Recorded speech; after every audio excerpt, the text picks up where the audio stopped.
Iki kula waca mungkin sampean iso ngantisipasi hisab.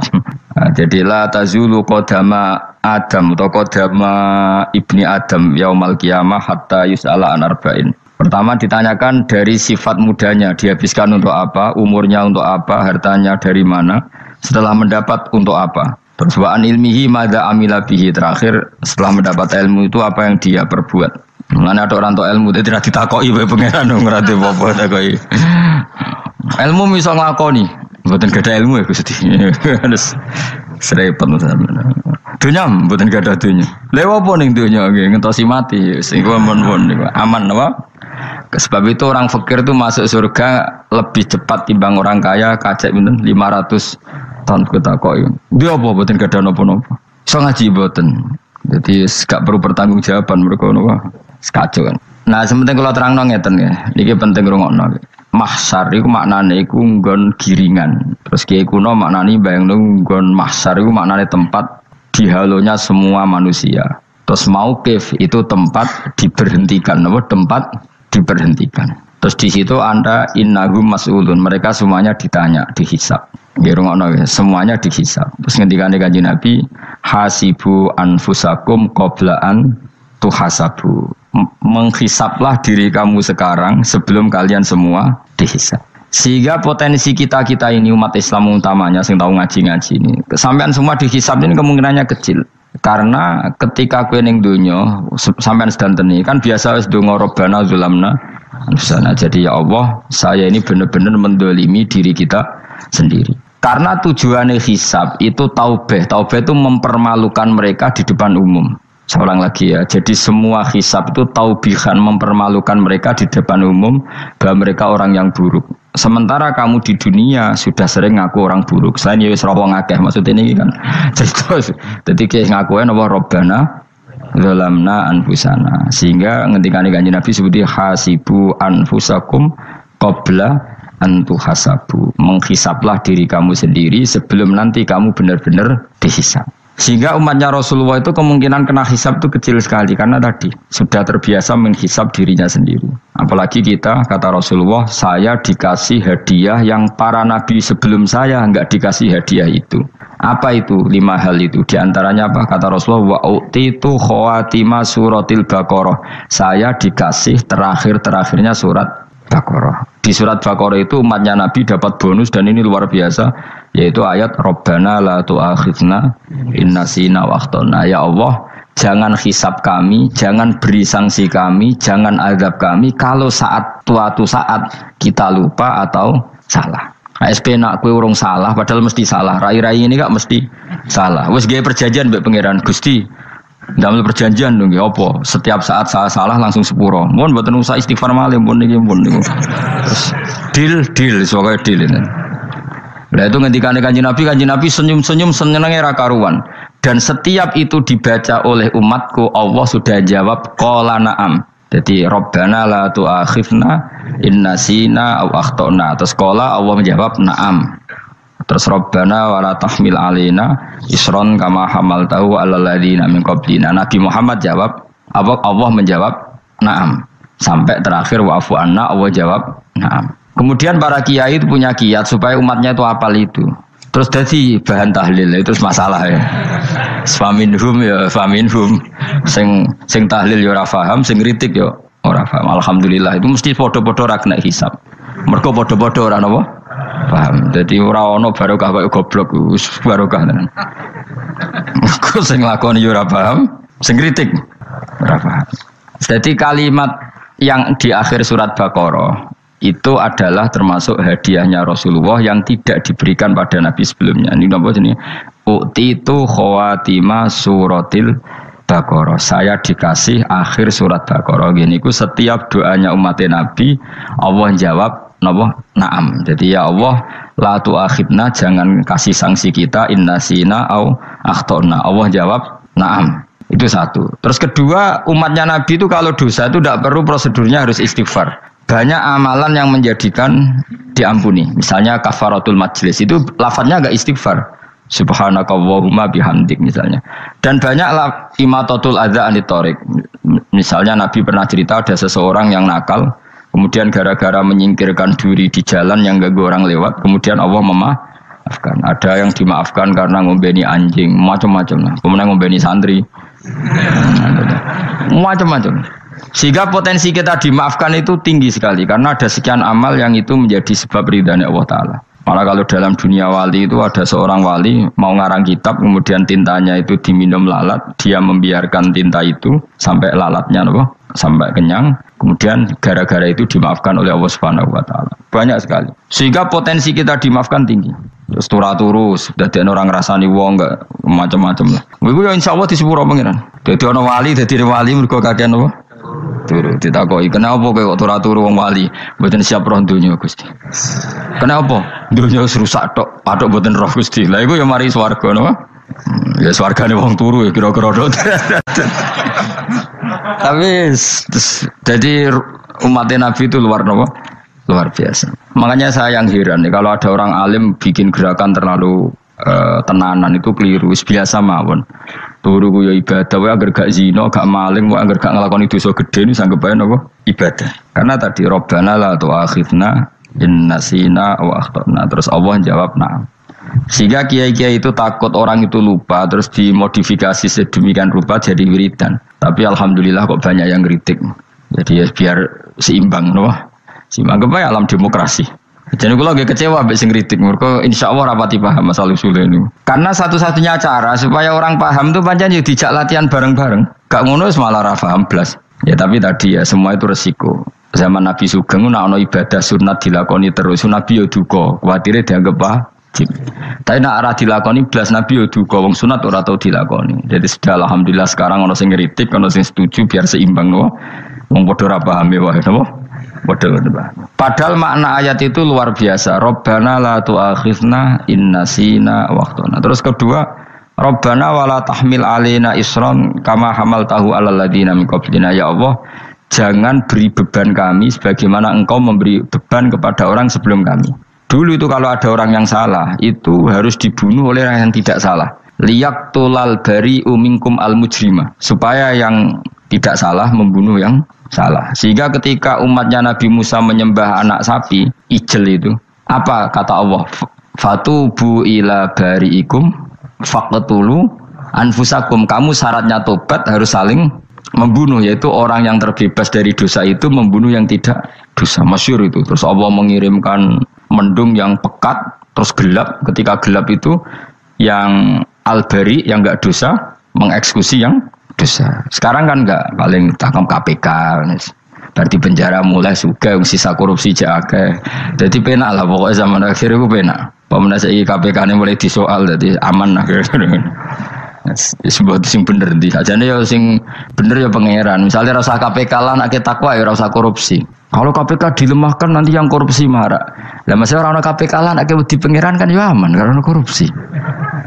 Kowe aneh-aneh wae. Kowe wong mukmin kok bakas ngono. Kowe sementing iku nek kowe wedi pangeran kan ra usah polisi, ra usah KPK wis tetep ra usah dosa wong wedine mbek pangeran. Nah, kecuali ra usah pangeran ateis, iku masalah. Ya, tapi kan omongan ini gak populer, padahal bener. Nah, aneh. Jadi karep pemilu ngene, terbebas korupsi nek ana KPK, urip makmur nek ana menteri kemakmuran. Pokoke kabeh kowe mbok gantungno pejabat negara. Mengene tau hitam jeblok, sak jeblok-jebloke. Misalnya rasa sejahtera, saya menteri sosial harusnya gini-gini. Ngono korupsi salah KPK. Ngono ono ora keamanan salah polisi. Senengane nyalahno wong. Gue sekali-kali nganggo tauhid. Nah ono adab iku mergo dosa yang sudah kelewat. Ya tapi kan gak mungkin ngomong bernegara gitu. Tapi atas nama iman bahasa kita seperti itu. Kalau atas nama bernegara emang kita butuh polisi, butuh tentara, butuh KPK. Tapi atas nama iman ya tadi kalau kita diberi sanksi Allah itu rata-rata dari bima qaddamat yadaka itu pasti ada salah yang pernah Anda lakukan. Ya, tapi sudahlah ini zaman sudah seperti ini. Sanut ya ana umumé wong akeh. Kalau terang nomale masalah hisab ya. Hasibu anfusakum qabla antu hasabu. Kamu menghisaplah diri kamu sebelum kamu dihisap. Misalnya saya sebagai ulama, tentu hisap terberat saya itu kitmanul ilmi, menyembunyikan apa? Ilmu. Karena ilmu kalau disembunyikan tuh bahaya sekali. Bayangkan di alam fisik. Misalnya ada orang berkebutuhan pada kemaksiatan. Terus di situ ditulis bar, karaoke misalnya. Orang bisa ke sana karena ada tulisannya, ada WA-nya, ada alamatnya. Kemudian ketika Anda bisa Fathul Qorib, tidak ada tulisannya. Harusnya Anda juga nulis ahli Fathul Qorib, ahli Fathul Mu'in, nah, atau ahli Jaljalut, tulis saja. Ahli Primbon. Enggak apa-apa, tulis saja. Penerus Ronggo Warsito, tulis saja. Zaman gendeng, nara melok gendeng, rakeduman, tulis saja. Tapi barokahnya tulisan itu kan orang bisa tahu. Makanya kenapa banyak orang sufi yang sudah menyembunyikan diri, warnanya nakal-nakal. Karena dia disalahkan Allah, karena menyembunyikan ilmu. Saya itu orang yang senang tertutup, kecuali masalah ilmu. Saya mau mengajar terbuka seperti ini. Karena tadi, awal dari dikenalinya kemakrufan adalah dimaklumatkan. Awal dari dikenalinya keburukan juga karena dimaklumatkan. Betapa celakanya kalau kemungkaran dimaklumatkan, sementara kebenaran tidak dimaklumatkan. Makanya Mbah Mun itu sampai berfatwa, Mbah Mun guru saya itu. Nah, ono masjid, ono menarane, Mbah Mun duka. Masjid kok ono menarane, wajib ono. Dulu saya iskal, kenapa menara jadi wajib? Tapi setelah saya tambah angan-angan, secara fikih jelas tidak wajib. Tapi coba bayangkan, misalnya ada bar, lampunya tinggi, orang dari jauh tahu itu bar, sehingga kalau mau maksiat misalnya ingin ke sana. Sekarang misalnya masjid gak ono menarane, ada orang ingin sholat, ono masjid tahu orang. Tapi baru kayak ada menaranya kan, tahu. Intinya semua kebaikan itu harus dimanarohkan. Makanya manaroh itu dari kata nur, dimenarakan, dari kata nur, dari kata dicahayakan, dimaklumatkan. Sehingga mulai dulu lama itu meskipun humul itu menyembunyikan diri. Tapi kalau masalah ilmu mereka membuka diri. Loh, coba kalau misalnya ngaji seperti saya ini, saya tidak terang-terangan jadi orang alim. Sebetulnya nggak baik. Kalau kamu ujub, sombong, aku orang alim itu tidak baik. Tapi kalau kita kan tidak, karena ujub tadi, harus memaklumatkan. Coba berapa bapak-bapak yang tertolong nyari bidan ketika istrinya hamil. Gara-gara tulisan, karena yang nolong itu bidan. Ya kan? Dokter gigi. Atau kalau nggak dokter, ya ahli gigi. Ahli gigi itu yang dipasang tanpa medis itu. Tidak kamu menjadi tahu karena apa coba? Tulisan kan. Tapi kenapa kebaikan tidak seperti itu? Harusnya sampean ya tulis saja. Misalnya sampean nggak alim saja, maklar orang alim. Siap menyalurkan ke tempat-tempat orang alim. Coba TKI tenaga kerja itu. Mereka tahu Korea, Hongkong karena tulisan penyalur tenaga kerja. Tulis saja rumah kamu penyalur ke orang alim. Nanti antar ke beduan. Kalau ada orang tanya, maksudnya gimana? Kalau butuh orang alim, tak antarkan. Oh ya sudah, itu kalau se-Indonesia, itu luar biasa. Jadi yang ngajinya dulu Fathul Qorib sampai bab sholat itu saja. Ahli Fathul Qorib sampai bab sholat. Tulis saja dalam kurung pemahaman pas-pasan. Enggak apa-apa. Lo coba dokter itu kan fair. Kalau ilmunya pas-pasan tulis dokter umum. Kalau dia merasa pinter dokter spesialis. Dan itu menjadi orang tahu. Tulis saya kan ke ahli saraf. Nah, lo buatan guyon itu betul. Makanya saya ini termasuk orang yang menyembunyikan diri. Tapi kalau bab ilmu enggak. Sehingga nyun saya tidak sombong, banyak gus-gus alim yang ngaji saya Jamul Jame, ngaji Mahali. Padahal itu kitab tersulit di pondok. Tapi gara-gara saya sering cerita, saya pernah ngaji Jamul Jame sama Mbah Mun. Saya pernah mentakriri kitab ini. Hanya banyak yang ngaji saya. Kalau tanpa itu kan mereka tidak tahu. Ya sama nggak apa-apa kalau menyaingi saya. Tulis saja di rumah kamu ahli Jamul Jame.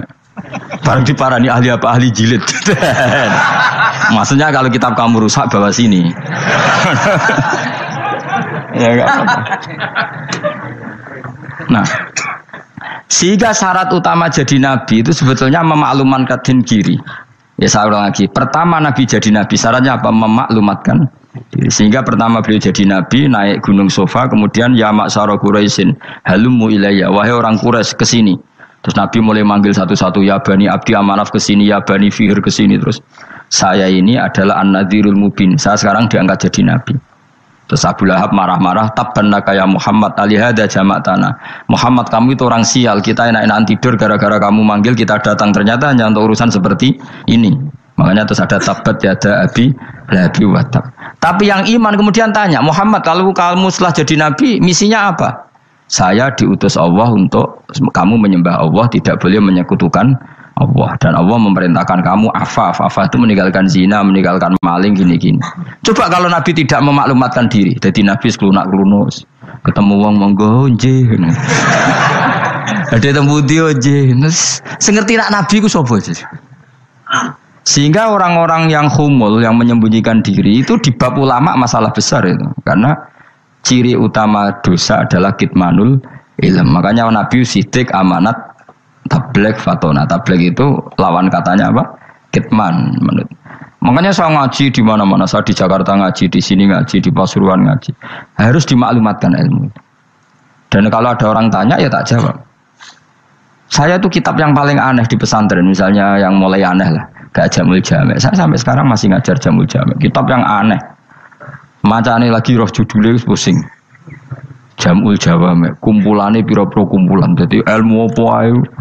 Ono ning kono. Sing gak ono ilmu dukun, mboten enten. Ilmu carane bodoni ora ono. Ning kono mau carane mlebu swarga tok. Mane potensi kula mlebu swarga itu tinggi sekali. Cara sing model piye duwe. Dadi mun. Dadi cara sing model piye duwe. Jadi cukup banyak napa? Cara.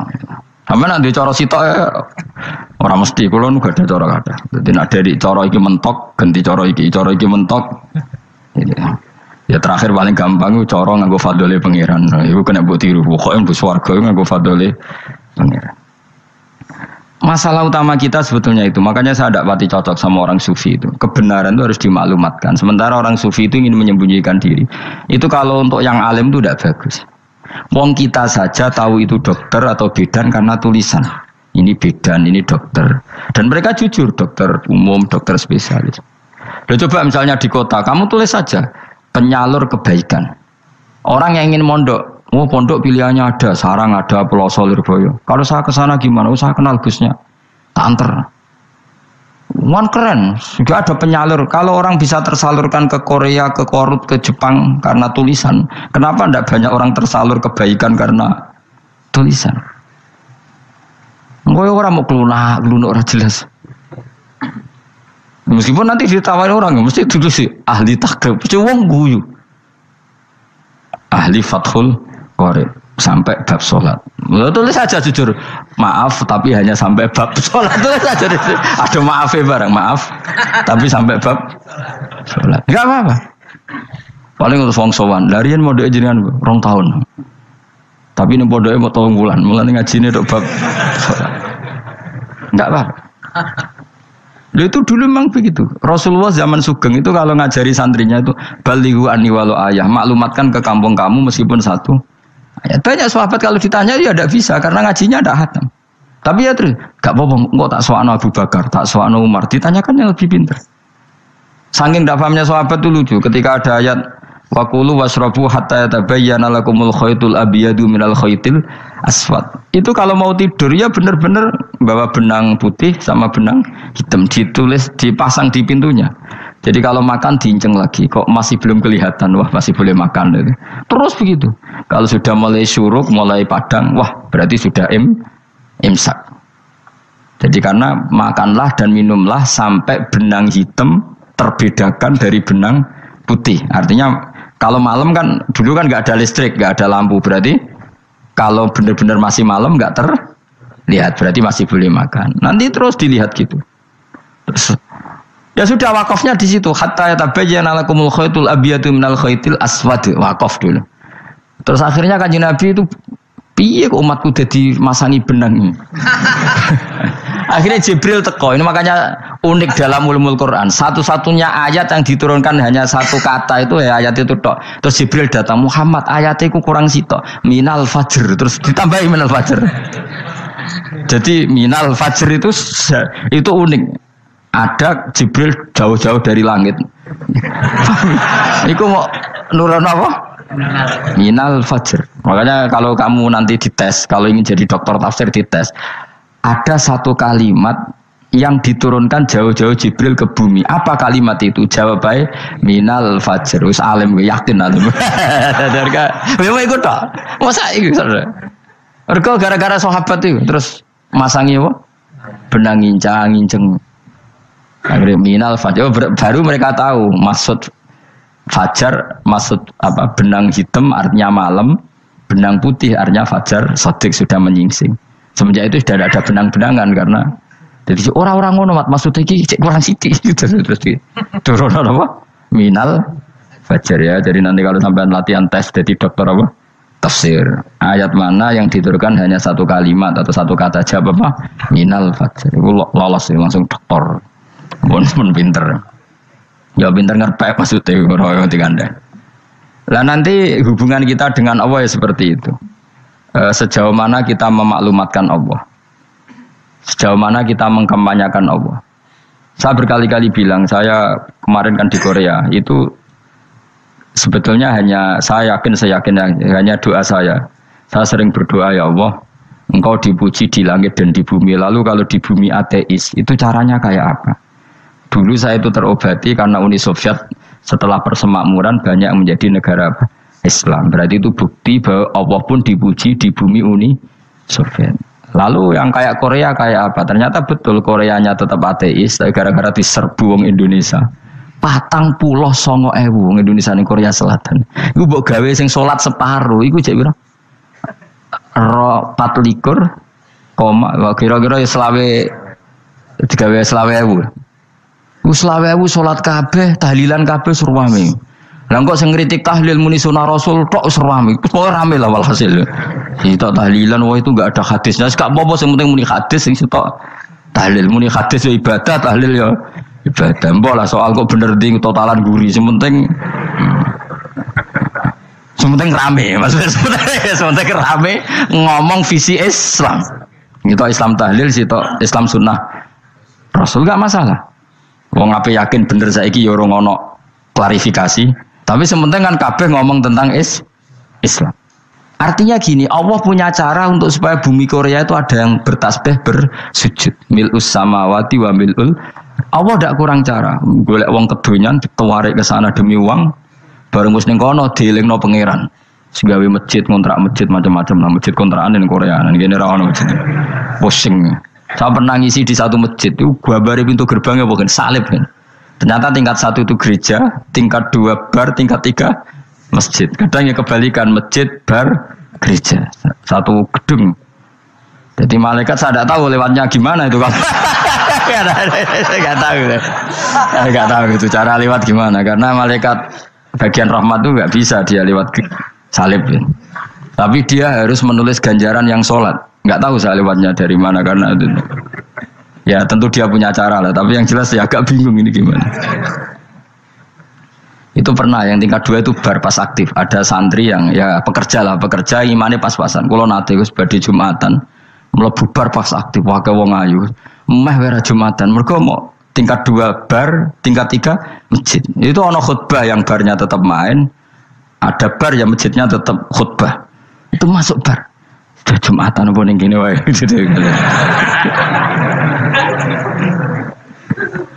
Akhirnya ya di situ beberapa menit terus ada komat Jumatan. Dosa ta ragus ngene. Ya aku muni ya segelem Jumatan ku apik. Wong sedhi dilakoni kok takok dosa ta ragus. Ora imus kadung lakoni kok takok.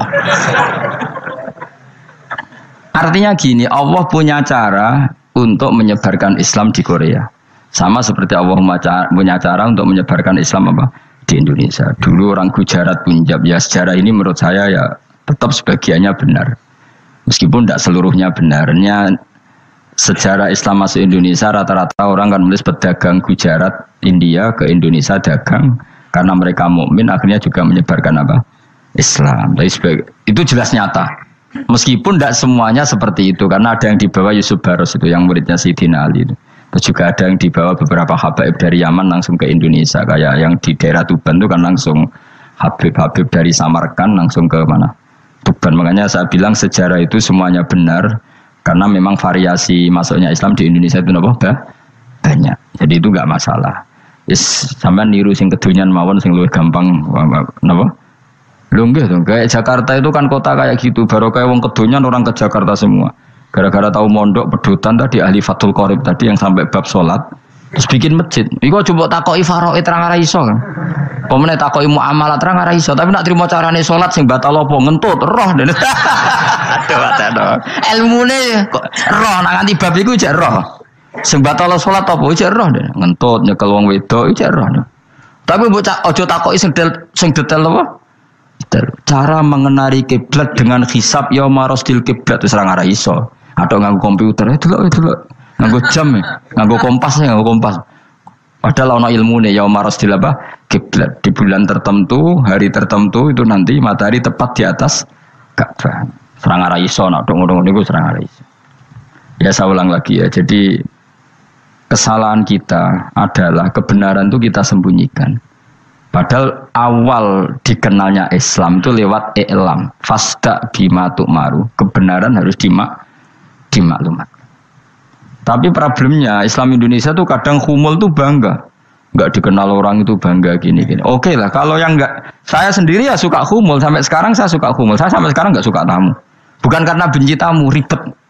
Maksud saya kalau sowan kiai yang ngaji saja, ora usah sowan. Oh ribet. Lalu lucu kan, seneng Gus Bak jare wong alim. Terus senenge mau sowan tok ngaji ra gelem piye karepe. Wong kok aneh.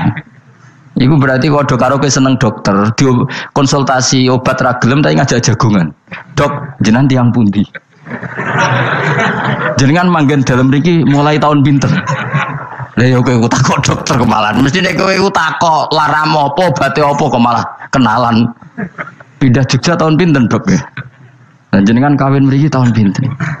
Lha jari Gus Bae wong alim kok sowan ngono. Jenengan kelahiran tahun pinten, Gus? Zaman dinosaurus. Wong alim kok takoki lahire ku piye karepe? Susah tak takok pisan matiku kapan, Om. Coba betapa naifnya kita kalau kita suka dokter, terus kemudian kamu takok, Dok, kelahiran tahun pinten jenengan? Aneh gak? Nak kowe seneng dokter mergo mau konsultasi berobat ya ngomong saja apa yang kamu butuhkan. Aku seneng wong alim yo ngaji titik. Ayo kowe misalnya seneng artis, ndelok konser artisnya takok kelahiran tahun piro. Gak penting artis ayu mbok delok seneng wis sudah gitu aja. Ora wong alim yo ngono ngaji seneng. Yang kadang wong Jawa lucu seneng wong alim sowan terus takok-takok. Mana iku dudu obat ngono yakin. Maksudnya bu sing profesional maksudnya sing rontok bener sithik lah dadi wong aja bener nemen-nemen gak mungkin wis pokoknya bener sithik-sithik. Makanya kemarin ngaji apa Nasoihul Ibad kan gitu mujalah satu ulama artinya apa fi majlisil ilm ketika ngaji ora kok mujalah satu ulama utawa sowan matekno wong tejo tuh. Kula termasuk kiai yang kampanye ini. Soalnya termasuk kiai terkenal tapi sing tamu kula rapati kathah. Kuwi jaga masyaallah tenan wis. Muga-muga rodok tobat sithik-sithik maksudnya. Maksudnya ya sudah lah. Ya tadi hubungan wong alim ya sudah ngaji. Kalau hubungan sama dokter ya tanya konsultasi apa? Medis. Kan lebih enak. Hubungan mbek dukun wis takok wis mbah niki menyangking pundi. Kok jenengan dermemel nglafadzno apa sing kalimate sing jelas kena apa nak dermemel mandi nak jelas kok ora mandi ku piye takono aku ya guru pun mbek dukun wong kalimate ra jelas kok mandi nak jelas gak mandi kok nak jelas kita bodoh ini ayo guru mantra iku mesti gak wae rungokno tenanan kalimate terus ra jelas dukun-dukun dulu lu kok mandi, nak jelas malah mandi. Mandinya tenan bora yoraro. Ya saya ulang lagi ya. Jadi sebab itu di Quran sering ada kata i'lamu, kenalilah, ketahuilah. Jadi awal dari agama ini adalah harus tahu. Maka menyangkut harus tahu ini lalu Allah bikin media. Media itu apa saja. Tapi lalu kita bisa berdebat tentang media. Itu yang kita tidak tahu nanti hisabnya di depan Allah Subhanahu Wa Taala. Saya sampai sekarang itu nggak tahu, nggak pernah bilang halal, nggak pernah bilang haram. Misalnya gini ya buat ini dengerin ya. Di Korea ini sering teman-teman cerita. Ada beberapa majikan yang baik sama umat Islam, yang bekerja Muslim. Itu kalau dipamiti sholat kan, Pak majikan saya mau sholat. Sholat itu apa? Mereka bilang dengan bahasa analogi di Korea, pokoknya sholat itu sembahyang. Ketika sholat itu ditanya sama orang Korea, loh kamu itu sembahyang kok tidak ada patungnya? Karena pengetahuan mereka yang namanya sembahyang itu ada patungnya. Ada yang baik, apa sekalian tak belikin patung? Jadi wong Islam pas sholat tuh didelok ngarepe dhuwure kok gak ono patung. Ono sing ape sujud tuh digambarno salib. Mergo dekne denger-denger kalau karena tidak tahu Islam itu apa. Sementing ada personifikasi Tuhan. Ada lagi ini yang agak ngeri. Ada pegawai Garuda karena dia agak terpelajar, waktu sholat dia sholat sama krunya di mall. Itu langsung security mall nelpon polisi. Ini ada ritual teroris gitu. Jadi sholat itu udah mukadimah sebelum ngebom. Jadi ritual. Pertanyaannya adalah karena mereka tidak pernah ngerti.